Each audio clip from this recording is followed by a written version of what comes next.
Hello everyone, welcome to my channel. आज से जो है हम क्लासेस मंडे टू फ्राइडे जो हैं वो पढ़ा करेंगे। सैटरडे संडे या तो मैं कोई प्रीमियर लगा दूंगी, ठीक है, या फिर सैटरडे संडे कोई क्लास नहीं होगी। ओके, चलो स्टार्ट करते हैं। आज जो हम पढ़ने वाले हैं वो हम पीजीटी के प्रीवियस ईयर के क्वेश्चंस जो है वो पढ़ेंगे, ठीक है। ये 2018 से लेके 2023 तक जितने भी हमारे एस्टेट के एग्ज़ाम हुए थे उन सब के प्रीवियस क्वेश्चन जो है मैंने यहाँ पर लिए हैं। चलो स्टार्ट करते हैं। खिलाड़ी जिसने 2018 के एशियाई खेलों में स्वर्ण पदक जीता, वो कौन सा खिलाड़ी है जिसने 2018 के एशियाई खेलों में जो है वो गोल्ड मेडल जो है वो जीता था? तो नेहा गोयल, बजरंग पुनिया, विकास कृष्ण यादव या फिर सीमा पुनिया। तो ये 2018 का क्वेश्चन है। उस टाइम पे जो गोल्ड मेडल जीता था एशियन गेम्स में वो थे बजरंग पुनिया, ठीक है। नेक्स्ट क्वेश्चन, निम्नलिखित में से कौन सी नदी का साहिबी में समाहित नहीं होती है? मतलब कौन सी नदी जो है वो साहिबी नदी में जाकर नहीं मिलती है? देखो, सबसे पहले तो हमें ये पता होना चाहिए जो हमारी साहिबी नदी है वो कौन सी नदी है। वो हमारी दक्षिण हरियाणा की नदी है। तो इनमें से देखो, हमारी दक्षिण हरियाणा की नदी कौन कौन सी है? देखो, दोहन, ये हमारी दक्षिण हरियाणा की नदी है। कसावटी, जिसको हम क्या कहते हैं, कृष्णावती भी, कसोती, कृष्णावती या कसोती भी कहते हैं, ये भी हमारी दक्षिण हरियाणा की नदी है। इंदौरी, ये भी हमारी दक्षिण हरियाणा की नदी है। लेकिन दृष्टद्वती, इसका दूसरा नाम क्या है? घग्गर या सरस्वती नदी भी हम इसको कहते हैं। तो जो ये नदी है दृष्टद्वती, ये हमारी क्या है? उत्तर हरियाणा की नदी है। तो यही नदी जो है वो हमारी सरस्वती नदी में, साहिबी नदी में जो है नहीं मिलती है। तो क्या आंसर आ जाएगा? दृष्टद्वती जो है इसका आंसर आ जाएगा। क्षेत्र जिसमें कर्नल जेरार्ड ने 1857 के क्रांतिकारियों के विरुद्ध आक्रमण का नेतृत्व किया। तो वो कौन सा क्षेत्र था जिसमें कर्नल जेरार्ड ने 1857 के क्रांतिकारियों के विरुद्ध जो है वो आक्रमण का नेतृत्व किया था? तो पानीपत, रोहतक, मेवात या नारनौल। तो वो किया था नारनौल में। किसमें किया था? नारनौल में किया था। नेक्स्ट क्वेश्चन, जनगणना 2011 के आधार पर हरियाणा की पुरुष साक्षरता दर है, मतलब कि जो मेल लिटरेसी रेट है हरियाणा की सेंसस 2011 के अकॉर्डिंग वो कितनी है? 75.6%, 65.9%, 84.1% या 71.4%? तो इसका आंसर है 84.1%। देखो, अभी तक जो है हमारी कोई भी सेंसस नहीं हुई है। हम जो है जितना डाटा जो लेकर चल रहे हैं वो 2011 का जो डाटा है उसके अकॉर्डिंग ही हम पढ़ रहे हैं। नेक्स्ट क्वेश्चन, निम्नलिखित में से किन राज्यों के साथ कलेश्वर राष्ट्रीय पार्क अपनी सीमा साझा करता है? तो कलेश्वर राष्ट्रीय पार्क है कहाँ? पहले तो हमें ये पता होना चाहिए। तो कलेश्वर नेशनल पार्क जो है वो है हमारा यमुना नगर में। तो वो किन के साथ जो है अपनी सीमा साझा करता है? हिमाचल प्रदेश, उत्तराखंड, राजस्थान या पंजाब? देखो, आपको आंसर यहीं से मिल जाएगा। राजस्थान से तो इसका कोई लेना देना है नहीं, तो जहाँ भी थर्ड ऑप्शन है उसको काट दो। तो यहाँ पे थर्ड है, इसको काट दो, ठीक है। एक ऑप्शन तो ऐसे कट गया, हिमाचल प्रदेश। तो जो यमुनानगर है उसकी कुछ सीमा जो है वो हिमाचल प्रदेश से भी लगती है। तो कलेश्वर का राष्ट्रीय पार्क किसकी सीमा साझा करता है? हिमाचल प्रदेश की भी करता है और उत्तराखंड की भी करता है। तो हमारा आंसर क्या आ जाएगा? 1 और 2 इसका आंसर हो जाएगा, ठीक है। नेक्स्ट क्वेश्चन, पंडित नेकीराम शर्मा के बारे में निम्नलिखित में से कौन सा कथन जो है वो गलत है? ये हमें बताना है। तो जो पंडित नेकीराम शर्मा ने तिलक के होम रूल आंदोलन में महत्वपूर्ण भूमिका निभाई थी, बिल्कुल ठीक है, निभाई थी। असहयोग आंदोलन के दौरान उन्होंने भिवानी में गांधी की एक जनसभा का आयोजन किया था, बिल्कुल ठीक है, ये भी उन्होंने किया था। उन्होंने भिवानी से एक साप्ताहिक संदेश प्रकाशित किया था, ये भी बात बिल्कुल ठीक है। 1952 से 1956 तक वो राज्यसभा के सदस्य रहे, ये बात जो है बिल्कुल गलत है। ये जो मैं क्वेश्चन आपको पेपर कर रही हूँ ये 2018 का पेपर है, आप चाहे तो इसका स्क्रीनशॉट भी ले सकते हैं, ठीक है। मुख्यमंत्री विवाह शगुन योजना के बारे में निम्नलिखित कथनों पर विचार कीजिए। तो क्या था? एक विधवा की पुत्री के विवाह हेतु 51,000 रुपये का अनुदान दिया जाता है, या फिर एक ऐसी विधवा महिला की वार्षिक आय 1 लाख रुपये से कम होनी चाहिए? तो कौन सी बात सही है? केवल ए, केवल बी, ना तो ए ना बी, या दोनों ही बात? तो जो मुख्यमंत्री विवाह शगुन योजना है उन दोनों में ये दोनों ही बातें जो हैं ये बिल्कुल ठीक है। जो विधवा की पुत्री है उसके विवाह हेतु जो है वो 51,000 रुपये का जो है वो अनुदान किया जाता है, मतलब कि उसको जो है 51,000 की ग्रांट जो है वो दी जाती है। और ऐसी विधवा महिला की वार्षिक आय जो है वो क्या होनी चाहिए, 1 लाख रुपए से कम भी होनी चाहिए। ये दोनों कंडीशन जो है वो फुलफिल करती हूँ। निम्नलिखित में से कौन सी फसल भावांतर भरपाई योजना के अंतर्गत सम्मिलित नहीं है। देखो भावांतर जो भरपाई योजना है उसके अंतर्गत क्या है, जो फसलें खराब हो जाती है तो सरकार क्या देती है, उसका मुआवजा देती है। तो उसमें कौन सी फसल जो है वो इसके अंतर्गत नहीं आती, तो गन्ना, आलू, टमाटर, प्याज। तो जो गन्ना है वो इसके अंतर्गत नहीं आता है। ठीक है, जो गन्ना है ये भावांतर भरपाई योजना के अंतर्गत नहीं आता है। नेक्स्ट, निम्नलिखित में से कौन सा चित्रित धूसर मृद भांड PGW स्थल है, मतलब कि which of the following is a painted ग्रेवियर PGW site, कि कौन सी जो साइट है वो PGW मतलब पेंटेड ग्रेवियर है, तो हमें ये बताना है। तो वो कौन सी साइट है, बनावली, बालू, भगवानपुरा या भिरडाना। ये भिराना नहीं है, भिडाना है ये। ठीक है, तो यहाँ पर जो है भगवानपुरा जो है वो हमारी क्या है, पेंटेड ग्रेवियर साइट है। ओके, नेक्स्ट क्वेश्चन, निम्नलिखित को सुमेलित कीजिए। ये क्वेश्चन जो है बहुत इजी है। अगर आपको इनमें से किसी एक का भी आंसर पता हो तो आपका जो ये क्वेश्चन है इजी हो जाता है, थोड़ा सा सोल्व करना जो है वो इजी हो जाता है। तो देखो, centre of excellence for vegetable, जो centre of excellence for vegetable है, मतलब कि उत्कृष्टता सेंटर किसका, सब्जियों का जो उत्कृष्टता सेंटर है वो कहाँ पर है, ये है हमारा करनाल में। ठीक है, तो ए का 4 कहाँ दे रखा है, ए का 4 जो है थर्ड में भी दे रखा है और फोर्थ में भी, तो इसका मतलब 1 और 2 तो इसके आंसर नहीं होंगे। चलो नेक्स्ट देखते हैं, centre of excellence for flowers, की जो फूलों का जो वो उत्कृष्ट सेंटर है वो कहाँ पर है, वो है हमारा झज्जर में। तो बी का 3 कहाँ दे रखा, बी का 3 जो है ये यहाँ दे रखा, तो हमें अपना आंसर मिल गया। लेकिन हमें समझना है कंसेप्ट को, तो हम आगे भी पढ़ लेते हैं। Centre of excellence for fruits, जो फ्रूट्स का एक्सीलेंस सेंटर है वो कहाँ पर है, वो है सिरसा में। Integrated bee cropping development centre, ये हमारा कहाँ है, कुरुक्षेत्र में है। तो इनसे भी जो है एक क्वेश्चन पेपर में बनता ही बनता है। यहाँ पर जो है मैंने आंसर की दे रखी है, आप चाहे तो इसका स्क्रीनशॉट ले सकते हैं। ओके, नेक्स्ट, ये जो है आप जो मैं करवा रही हूँ आपको, ये 2000 जो है 19 का पेपर जो है ये मैं आपको करवाऊँगी। ओके, चलो शुरू करते हैं। जिला जिसमें गुजरी महल अवस्थित है, कि वह जिला कौन सा है जिसमें जो है गुजरी महल है, हासी, हिसार, पंचकुला या अंबाला। तो गुजरी महल कहाँ पर है, हमारा हिसार में है। ठीक है, कहाँ है, हिसार में है। इन महलों से भी जो है क्वेश्चन बन जाते हैं। मुख्यमंत्री के रूप में अवधि के आधार पर हरियाणा के निम्नलिखित मुख्यमंत्रियों को अवरोही सर्वाधिक अवधि सर्वप्रथम क्रम से व्यवस्थित कीजिए, मतलब कि जो मतलब कि हमें ये बताना है कि कौन सा जो मुख्यमंत्री है वो सबसे ज़्यादा लंबे टाइम तक रहा था, तो उन्हें हमें अवरोही क्रम में लगाना है। ठीक है, हमें डिसेंडिंग क्रम में जो है वो उनको लगाना है, जो सबसे ज़्यादा रहा, फिर उससे कम, फिर उससे कम, फिर उससे कम।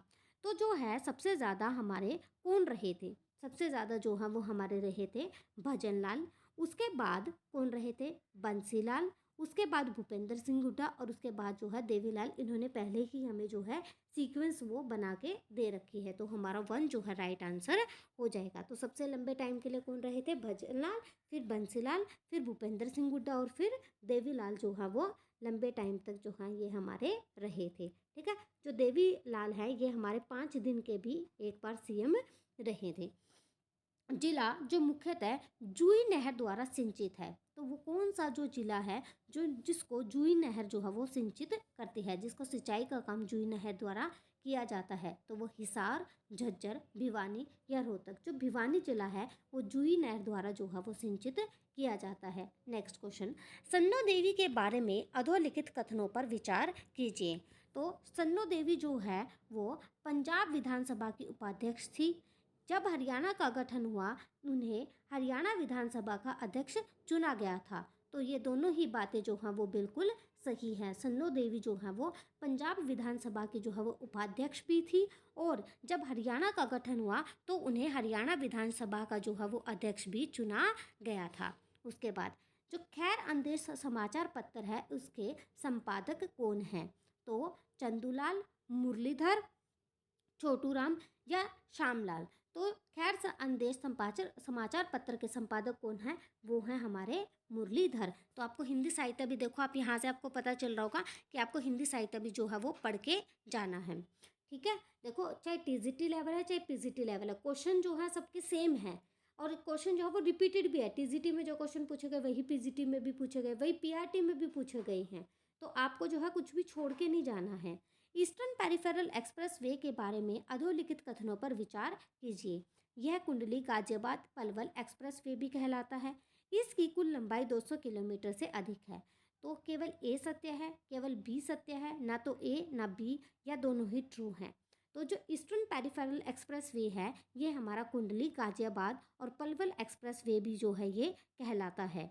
तो हमारा क्या आंसर आ जाएगा, ए ही ट्रू आएगा, क्योंकि इसकी लंबाई जो है वो 200 किलोमीटर से अधिक है, ये हमारा रोंग है। ओके, मारकंडा नदी निम्नलिखित में से किस जिले में नहीं बहती है। तो सबसे पहले आपको ये पता होना चाहिए जो मारकंडा नदी है वो हमारी उत्तर हरियाणा की नदी है। तो मारकंडा नदी जो है वो कहाँ बहती है, कुरुक्षेत्र में, करनाल में और अंबाला में। ठीक है, तो सोनीपत में जो है हमारी मारकंडा नदी जो है वो नहीं बहती है। हरियाणा का राजकीय वृक्ष कौन सा है। देखो टीजीटी में आपसे राजकीय पशु जो है पूछा गया था, यहाँ पर आपसे राजकीय वृक्ष पूछा गया है। तो कौन सा है, पीपल, खेजड़ी, बरगद या नीम। तो कौन सा है आपका, पीपल का जो पेड़ है वो हमारा राजकीय वृक्ष है। नेक्स्ट क्वेश्चन, सूरजकुंड अंतर्राष्ट्रीय हस्तशिल्प मेला 2018 में निम्नलिखित में से कौन सा सहभागी राष्ट्र था। तो हमें यह बताना है कि जो सूरजकुंड इंटरनेशनल क्राफ्ट फेयर जो 2018 लगा था उसमें पार्टनर नेशन कौन था। पार्टनर नेशन की बात की गई है, तो यहाँ पर वो कौन था, मिस्र, फ्रांस, कजाकिस्तान या किर्गिस्तान। तो वो कौन था, कजाकिस्तान। अब जो 2025 में जो सूरजकुंड मेला लगेगा उसमें जो है कौन वो बन रहा है, हमारा नेशन कंट्री कौन बन रही है, पार्टनर कंट्री, वो है बिम्स्टेक। ठीक है, बिम्स्टेक में कई कंट्रीज जो हैं वो आती हैं।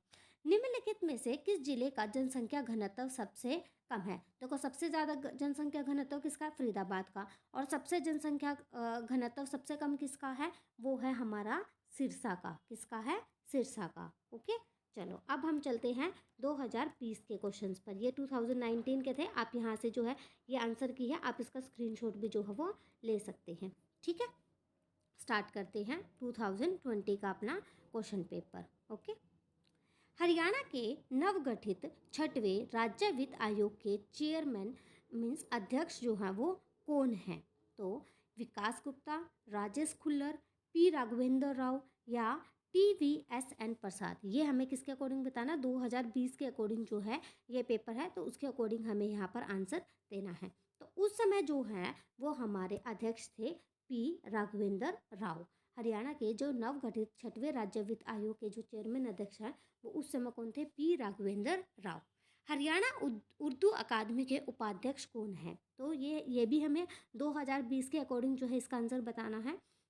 तो इसके अध्यक्ष कौन है, गोपी चंद्र नारंग, कुमुद बंसल, चंद्र त्रिखा या सूरज भान। तो इसका आंसर है हमारा चंद्र त्रिखा जो है वो हमारी क्या थी, उर्दू अकादमी की उपाध्यक्ष थी।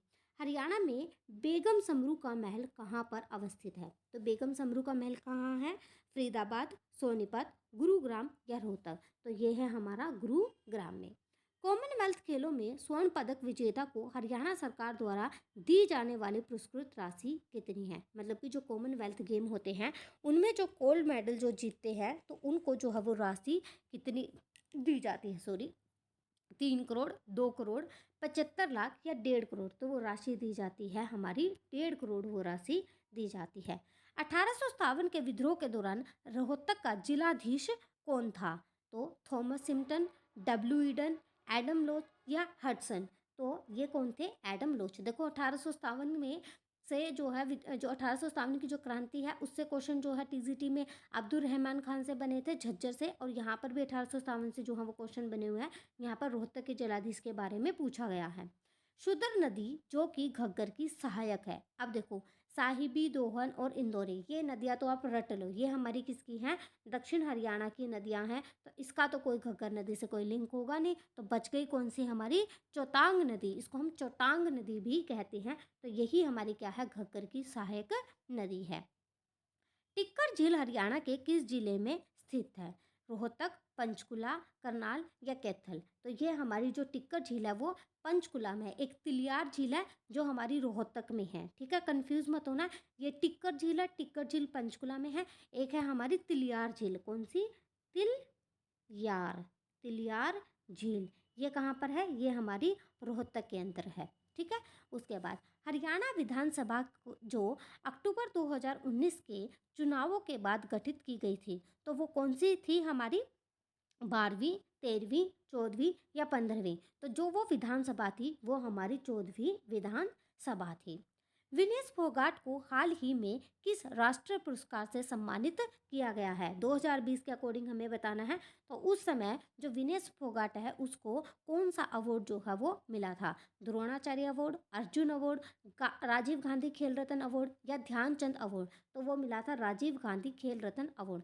अब जो क्वेश्चन बन सकता है वो है मनु भाकर का, तो मनु भाकर को जो है वो कौन सा अवार्ड मिला है, मेजर ध्यानचंद अवार्ड जो है मनु भाकर को मिला है। और मनु भाकर कहाँ की रहने वाली है, झज्जर के गोरैया गांव की रहने वाली हैं। किस शहर का नाम प्राचीन नाम कानोड़ था, तो कौन सा जो शहर है जिसका नाम कानोड़ था, तो वो है महेंद्रगढ़, अंबाला, कैथल या सोनीपत। तो कानोड़ नाम जो है वो महेंद्रगढ़ का था। देखो यहाँ पर जो है इसके आंसर दिए गए हैं, आप इसका स्क्रीनशॉट भी ले सकते हैं, ठीक है। नेक्स्ट क्वेश्चन आगे चलते हैं। ये हमारा जो है 2021 का पेपर है। तो हरिप्रभा मासिक पत्रिका का प्रकाशन किया जाता है सूचना एवं जनसंपर्क विभाग द्वारा, हरियाणा साहित्य अकादमी द्वारा, हरियाणा संस्कृत अकादमी द्वारा या फिर हरियाणा हिंदी ग्रंथ अकादमी द्वारा। तो ये किसके द्वारा किया जाता है, ये हमारे हरियाणा संस्कृत अकादमी द्वारा जो है हरिप्रभा मासिक पत्रिका का प्रकाशन किया जाता है। नेक्स्ट क्वेश्चन, निम्नलिखित में से कौन 2021 में पद्म भूषण प्राप्त करता है। तो 2021 में पद्म भूषण जो है वो किसको मिलता है, एक सेकेंड भाई, एक सेकेंड, एरोप्लेन जा रहा है तो उसकी आवाज़ होएगी।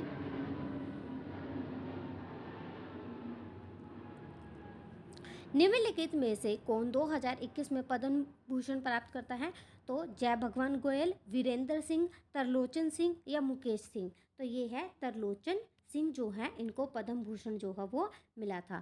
ग्रंथ या ग्रंथों को चिन्हित कीजिए जिसमें या जिनमें थानेसर का उल्लेख मिलता है। तो थानेसर का उल्लेख किसमें मिलता है, हरिश्चरित में, युआन चांग का यात्रा वृत्तांत में, कादम्बरी में या कर्पूर मंजरी में। तो ये हमारा किस में मिलते हैं, देखो हर्षचरित, हर्षचरित किसके द्वारा लिखी गई है, हर्षचरित जो है वो बाण भट्ट द्वारा जो है वो लिखी गई है। और युआन च्वांग जो है वो क्या था, एक चीनी यात्री था जो क्या था, थानेसर आया था। तो इसका जो उल्लेख है वो किस में मिलता है, हमारा थानेसर का उल्लेख हमारा मिलता है हर्षचरित में भी, और युआन च्वांग के यात्रा वृत्तांत में भी जो है इसका उल्लेख मिलता है। नेक्स्ट क्वेश्चन, निम्नलिखित में से किस नदी का उद्गम स्थल जो है वो असंगत है, ठीक है। तो कौन सा उद्गम स्थल जो है असंगत है, जिसने मेरी नदियों वाली जो है वीडियो नहीं देखी है वो नदियों वाली वीडियो ज़रूर देख ले। नदियों से जो है हर बार एक क्वेश्चन बना है, हर साल आप देखोगे नदियों से एक क्वेश्चन जो है वो बना ही बना है। जो क्लास 1 है वो नदियों की ही है, ठीक है। तो आप वो प्लीज़ वो प्लेलिस्ट जो है मैंने बना रखी है, आप उसको एक बार विजिट करना और नदियों वाली वीडियो ज़रूर देखना, आपके सारे क्वेश्चन जो है वहीं से निकल जाएंगे। तो सरस्वती, सरस्वती नदी जो है वो उसका उद्गम स्थल क्या है, क्या वो दागशाई है, नहीं, सरस्वती नदी का उद्गम स्थल दागशाई नहीं है, यही हमारा क्या है, गलत है। इंदौरी मेवात की पहाड़ियों से निकलती है, मारकंडा शिवालिक की पहाड़ियों से निकलती है, और टांगड़ी एक ऐसी नदी है जिसका उद्गम स्थल जो है वो हरियाणा ही है, मोरनी की पहाड़ियाँ, ये उत्तर की नदी है। और इंदौरी वो हमारी दक्षिण की एक ऐसी नदी है जिसका उद्गम स्थल जो है वो हरियाणा के मेवात की पहाड़ियों से है, ठीक है। नेक्स्ट क्वेश्चन, निम्नलिखित में से किसने पंजाब एवं हरियाणा उच्च न्यायालय के मुख्य न्यायाधीश के रूप में कार्य नहीं किया। तो हमें यह बताना है कि किसने जो है पंजाब और हरियाणा के उच्च न्यायालय के मतलब कि मुख्य न्यायाधीश के चीफ जस्टिस के रूप में जिसने काम नहीं किया, मतलब कि जो पंजाब हरियाणा की जो हाई कोर्ट है उसमें चीफ जस्टिस के रूप में जो है वो काम नहीं किया, तो वो किसने नहीं किया? जस्टिस मुकुंद मुग्गल ने, जस्टिस A.K. सीकरी ने, जस्टिस M.S. जैन ने, या जस्टिस संजय किशन कौल ने? तो वो है जस्टिस M.S. जैन। इन्होंने जो है वो हरियाणा कोर्ट के चीफ जस्टिस के रूप में काम नहीं किया। प्राण देवता पेंशन स्कीम लक्षित है। जो प्राण वायु देवता है ये किससे संबंधित है? अब ये मत सोचना कि प्राण जीवन दान देना है उससे संबंधित हो कि नहीं, तो ये किससे संबंधित है? हरियाणा राज्य में पुराने पेड़ों को संरक्षित करने हेतु या गैर सरकारी चिकित्सकों को उनकी वृद्धावस्था में वित्तीय सहायता प्रदान करने हेतु या गैर सरकारी पैरामेडिकल कर्मियों को उनकी वृद्धावस्था में आर्थिक सहायता राहत प्रदान करने हेतु या शहरी घरों में तुलसी एवं गिलोय के रोपण को प्रोत्साहित करने हेतु। तो जो प्राण वायु देवता पेंशन स्कीम है ये हमारी क्या करती है? कंजर्व करती है जो ओल्डर ट्रीज है उनको, ठीक है, मतलब कि हरियाणा के जो राज्य में पुराने पेड़ है उनको संरक्षित करने के लिए जो है प्राण वायु देवता स्कीम जो है वो लक्षित है। नेक्स्ट, निम्नलिखित हरियाणा के राज्यपाल में से किसका निधन पद पर रहते हुआ था? मतलब कि काम करते करते ऐसे कौन से राज्यपाल है जिनका निधन हुआ था? BN चक्रवर्ती, रंजीत सिंह नरूला, JL हाथी या सरदार HS बरार? तो वो हैं BN चक्रवर्ती। आपको जो है एक दिन मैं सारे राज्यपाल, सारे मुख्यमंत्री जो है मैं आपको कराऊंगी, ठीक है, ताकि आपके जो है राज्यपाल से जितने भी क्वेश्चन आए आप कर सको। Okay, next question, Delhi Mumbai औद्योगिक कॉरिडोर के अंतर्गत हरियाणा में प्रस्तावित निवेश क्षेत्र औद्योगिक क्षेत्र में से अधोलिखित में से कौन सा गलत है? तो फरीदाबाद पलवल औद्योगिक क्षेत्र, रेवाड़ी हिसार निवेश क्षेत्र, कुंडली सोनीपत निवेश क्षेत्र या मानेसर बावल निवेश क्षेत्र? तो जो फरीदाबाद है वो पलवल इंडस्ट्रियल में आता है, कुंडली सोनीपत इन्वेस्टमेंट रीजन में आता है और मानेसर बावल इन्वेस्टमेंट रीजन में आता है, लेकिन रेवाड़ी जो है वो हिसार इन्वेस्टमेंट रीजन के अंतर्गत नहीं आता है। हरियाणा लोक सेवा आयोग अपने किए गए कार्य के बारे में वार्षिक प्रतिवेदन को प्रस्तुत करता है। मतलब कि the Haryana public service commission presents it's annual report, की जो हरियाणा पब्लिक सर्विस कमीशन है वो अपनी एनुअल रिपोर्ट जो है वो किसको प्रस्तुत करता है? राज्यपाल को, राष्ट्रपति को, संसद को या राज्य विधानसभा को? देखो जो जो मतलब कि स्टेट लेवल पर जो काम होते हैं उसमें जो रिपोर्ट्स वगैरह दी जाती है वो किसको दी जाती है? वहाँ के गवर्नर को दी जाती है। तो क्या आ जाएगा? राज्यपाल आ जाएगा। निम्नलिखित के हरियाणा के खिलाड़ियों द्वारा टोक्यो पैरा ओलंपिक 2021 में जीते गए कुल पदक कितने हैं? तो टोक्यो ओलंपिक में कितने पदक जीते थे? कुल 6 पदक जो हैं वो जीते थे। अब 2024 के जो आपसे पूछे जाएंगे, यहाँ से आप जो है इनके आंसर की का स्क्रीनशॉट ले सकते हो। चलो, हरियाणा के किन स्थानों को यूनेस्को की रामसर संधि के तहत रामसर स्थल के रूप में अधिसूचित किया गया है? Which place of Haryana have been notified as Ramsar site under Ramsar of UNESCO? मतलब कि जो रामसर साइट है, ठीक है, उसके अंतर्गत कौन आता है, कौन सी साइट को वो लिया गया है, ये हमें बताना है। ठीक है, किसको मतलब कि रामसर साइट जो है वो घोषित किया गया है। सुल्तानपुर राष्ट्रीय उद्यान और भिंडावास वन्य जीव अभ्यारण्य, कलेसर राष्ट्रीय उद्यान और खप्परवास वन्य जीव अभ्यारण्य, नाहर वन्य जीव अभ्यारण्य और बीर शिकारगढ़ वन्य जीव अभ्यारण्य या अबूबशर वन्य जीव अभ्यारण्य या खेल ही रेतान वन्य जीव अभ्यारण्य? खेली खोल। तो इसका आंसर क्या होगा? वो होगा हमारा सुल्तानपुर नेशनल पार्क और भिंडावास वाइल्ड लाइफ सेंचुरी जो है वो हमारी किसके अंतर्गत आई है? रामसर साइट के अंतर्गत जो है वो आई है। निम्नांकित कथनों पर विचार कीजिए। हरियाणा में लोकायुक्त संस्था की स्थापना वर्ष 2002 में की गई थी और न्यायमूर्ति प्रीतम पाल हरियाणा राज्य के पहले लोकायुक्त थे। तो जो हरियाणा में लोकायुक्त संस्था की स्थापना वो 2002 में की गई थी, ये बात बिल्कुल ठीक है। और जो न्यायमूर्ति प्रीतम पाल है वो हरियाणा के पहले लोकायुक्त थे, ये बात भी जो है बिल्कुल ठीक है। तो हमारा आंसर क्या आ जाएगा? 1 और 2 दोनों ही सही है। हरियाणा के किस शहर को सिटी ऑफ वॉर हीरोज के रूप में जो है वो जाना जाता है? गुरुग्राम, सोनीपत, पानीपत या भिवानी? देखो वैसे तो हम शहीदों का शहर जो है वो रेवाड़ी को कहते हैं, लेकिन यहाँ पर वो ऑप्शन में नहीं है, तो क्या आंसर आ जाएगा? भिवानी आंसर में आ जाएगा। नेक्स्ट क्वेश्चन, हरियाणा के निम्नलिखित स्मारकों में से किन्हें राज्य संरक्षित स्मारक का दर्जा जो है वो प्राप्त है? मतलब कि कौन से स्मारक जो है जिसे राज्य संरक्षित स्मारक का जो है वो दर्जा प्राप्त है? तो शेख तैयब का मकबरा या शोभा सागर तालाब या भीमा देवी मंदिर कॉम्प्लेक्स। तो इसका आंसर क्या आ जाएगा हमारा, ये तीनों ही जो है वो हमारे जो स्मारक है वो राज्य संरक्षित स्मारक जो है इनको दर्जा इनको जो है वो प्राप्त है। मतलब कि ये हमारे क्या हैं, Haryana have the status of state protected monuments जो है इनको इस चीज़ का दर्जा जो है वो प्राप्त है। हरियाणा के औद्योगिक क्षेत्रों में आधारभूत सुविधाओं का विकास करने के लिए निम्न में से कौन सी संस्था जो है वो जिम्मेदार है। तो वो कौन है, HSIIDC जो है वो हरियाणा के औद्योगिक क्षेत्रों में आधारभूत सुविधाओं का विकास करने के लिए जिम्मेवार होती है। ठीक है, कौन सी, HSIIDC। HSIIDC से देखो TCT में भी क्वेश्चन बने और PGT में भी, ये भी आपको जरूर याद करके जाना है। निम्नलिखित में से कौन हरियाणा के राज्यपाल द्वारा नियुक्त नहीं होता। मतलब कि हरियाणा का राज्यपाल जो है वो किसको नियुक्त नहीं करता, ये हमें बताना है। तो हरियाणा के मुख्यमंत्री, इसको तो राज्यपाल के द्वारा नियुक्ति की जाती है इसकी। तो पंजाब और हरियाणा उच्च न्यायालय का न्यायाधीश, हरियाणा लोक सेवा आयोग का सदस्य है या हरियाणा मानवाधिकार आयोग का सदस्य है। तो जो हरियाणा पंजाब के जो जज होते हैं, मतलब कि हरियाणा पंजाब हाई कोर्ट के जो जज होते हैं उनको जो है राज्यपाल द्वारा नियुक्ति नहीं दी जाती है। ठीक है, नेक्स्ट क्वेश्चन, हरियाणा के निम्नलिखित राज्यपाल में से कौन एक नौकरशाह थे। मतलब कि कौन एक जो है वो सिविल सर्वेंट भी थे, ये हमें बताना है। तो मुजफ्फर हुसैन बर्नी, जयसुखलाल हाथी, धनिकलाल मंडल या बाबू परमानंद। तो जो मुजफ्फर हुसैन बर्नी थे ये हमारे क्या थे, एक सिविल सर्वेंट भी थे। परिवार पहचान पत्र योजना के बारे में निम्नलिखित कथनों को पढ़िए। यह योजना जो है परिवार को एक इकाई के रूप में चिन्हित करती है और यह हरियाणा के समस्त परिवारों को एक विश्वसनीय सामाजिक आर्थिक डाटाबेस तैयार कर रही है। बिल्कुल ठीक है। प्रत्येक परिवार को एक 8 अंकों की विलक्षण परिवार पहचान आवंटित की जा रही है, ये भी ठीक है। मतलब कि एक आईडी जो है, फैमिली आईडी जो है, एक डिजिटल यूनिक नंबर जो है वो प्रोवाइड किया जा रहा है और ये आईडी जो है जन्म मृत्यु एवं वैवाहिक रिकॉर्ड से जोड़ा जाएगा, ये बात बिल्कुल ठीक है। परिवार पहचान डाटाबेस में उपलब्ध डाटा का उपयोग विभिन्न कल्याणकारी योजनाओं में स्वतः चयन हेतु किया जाएगा और परिवार को स्वयं योजनाओं के लिए आवेदन करने की आवश्यकता भी नहीं होगी। तो ये तीनों ही बातें जो हैं वो बिल्कुल ठीक हैं। ठीक है, चलो नेक्स्ट क्वेश्चन आगे बढ़ते हैं। हरियाणा के राज्यपाल के संबंध में निम्नलिखित कथनों पर विचार कीजिए।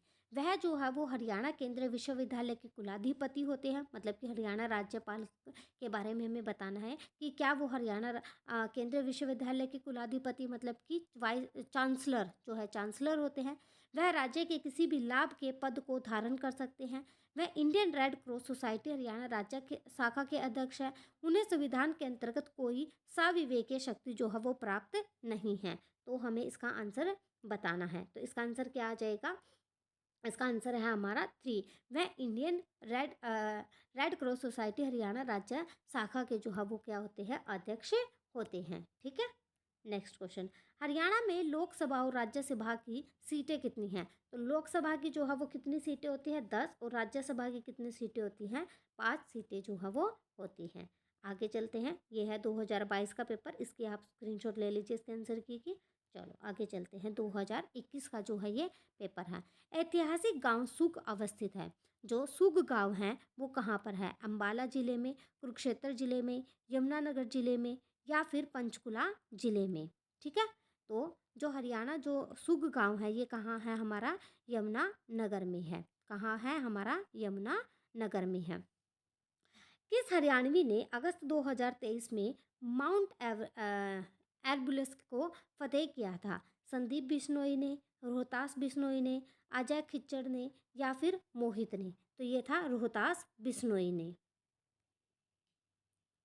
हरियाणा के निम्नलिखित राज्यपालों में से कौन जो है ICS अधिकारी थे। मतलब ICS ऑफिसर जो हैं वो कौन थे, श्री धर्मवीर, श्री मुजफ्फर हुसैन बर्नी, श्री आनंद बरारी या श्री सुरजीत सिंह संधवालिया। तो इसका आंसर क्या हो जाएगा हमारा, श्री धर्मवीर। देखो जो हमारे ये मुजफ्फर हुसैन बर्नी थे ये भी हमारे क्या थे, एक सिविल सर्वेंट थे। लेकिन यहाँ पर क्या क्वेश्चन पूछा गया है, ICS अफसर कौन थे, ऑफिसर कौन थे, वो थे हमारे श्री धर्मवीर थे। मौर्यकालीन स्तूप के साक्ष्य जो हैं वो कहाँ से प्राप्त हुए हैं। टोपरा से, भिवानी से, थानेसर से या रोहतक से। तो ये जो है हमें टोपरा और थानेसर दोनों जगह से ही जो है हमें मौर्यकालीन स्तूप के जो है साक्ष्य जो है वो प्राप्त हुए हैं। और इसका आंसर जो है आंसर की ने ऑफिशियल आंसर की में जो है इसका आंसर 1 और 3 दोनों ही इसका आंसर माना है। ओके। गीता जयंती समारोह किस माह में मनाया जाता है? कार्तिक में, माघ शीर्ष में, अश्विन में या श्रावण में? तो हम आम भाषा में क्या कहते हैं, जैसे हम अपने हरियाणवी भाषा में बोलना हो तो हम क्या कहते हैं, मंगसिर। तो माघ शीर्ष में जो है ये गीता जयंती समारोह जो है वो मनाया जाता है। हरियाणा सेवा का अधिकार आयोग के मुख्य आयुक्त कौन है? तो श्री टी.सी. गुप्ता, श्री विजयवर्धन, श्री राजेश खुल्लर या श्री विकास गुप्ता? तो इसके जो है अध्यक्ष वो कौन है, आयुक्त कौन है? Shri T C. Gupta. Next question, Sadhu Nischal Das के बारे में निम्नलिखित कथनों को पढ़िए। वह दादू के शिष्य थे। उन्होंने एक पुस्तक विचार सागर संकलित की जो संवाद के रूप में है। तो कौन सा कथन जो है सही है ये हमें बताना है। केवल कथन ए ठीक है या केवल कथन 2 ठीक है या 1 या 2 दोनों में से कोई, दोनों ही सही है या कोई भी सही नहीं है। तो ये इनमें से जो है केवल 2 कथन जो है वो ठीक है। उन्होंने जो है एक पुस्तक विचार सागर संकलित की जो संवाद के रूप में है। नेक्स्ट क्वेश्चन, हरियाणा में चिंकारा प्रजनन केंद्र कहाँ पर है? तो हरियाणा में जो चिंकारा, मैंने कल भी जो है मैंने आपको बताया था टीजीटी के जो क्वेश्चंस कराए थे उनमें पिंजौर, पानीपत, झज्जर या भिवानी। तो इसका आंसर क्या आ जाएगा, भिवानी। और ये कहाँ पर है, भिवानी के केरू में है। कई बार आपको भिवानी ना देकर केरू भी आपको एग्जाम में मिल जाएगा। हरियाणा राज्य सहकारी कृषि एवं ग्रामीण विकास बोर्ड लिमिटेड की स्थापना जो है वो कब हुई थी? तो देखो जो ये है पहले ये पंजाब में थी, ठीक है। इसका नाम जो है बाद में चेंज किया गया था। जब ये पंजाब में थी तो ये नवंबर 1906 में की गई थी। तो ये क्वेश्चन गलत है। यहाँ पर हरियाणा राज्य सहकारी जो कृषि है इसका नाम जो है वो चेंज कर दिया गया था, ठीक है।